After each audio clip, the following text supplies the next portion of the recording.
বলবেন, শোনো, তুমি যে ভোট দিয়েছিলে, যাকে তুমি ভোট দিলে, তারা যত কোনো অন্যায় অপরাধ তার জীবনে করছে, তার সে অন্যায় অপরাধের গুনাহ আনুপাতিক হারে তোমার আমলনামা দেওয়া হলো।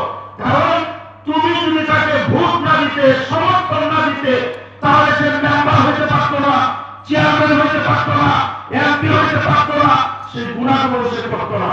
তোমার কারণে সে যেহেতু নির্বাচিত হওয়ার গুনাহগুলো করছে, সেই গুনাহ অংশ আনুপাতিক হারে তোমার আমলনামায় দিয়ে দেওয়া হইল। আমরা ভোটের গুনাহ আমরা আমাদের কাজে আমাদের দায় বহন করতে রাজি।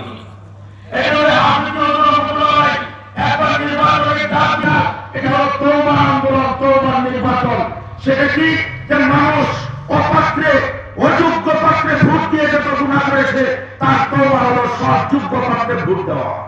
যারা দাওয়াত তবলিগের মেহনতের ভাইরা আছেন আমাদের এলাকায়, আলহামদুলিল্লাহ তবলিগের অনেক মানুষ আছে।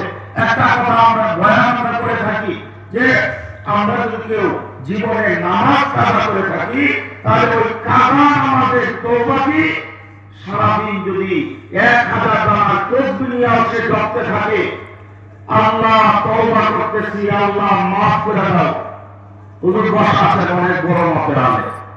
যদি আমরা সারাদিন তওবা করতে থাকি, সারা রাত তওবা করি, আমার গুনাহ কিন্তু মাফ হবে না, নামাজ কাজার গুনাহ মাফ হবে না। তার তওবা কি, আমাকে ওমরি কাজাগুলো আদায় করে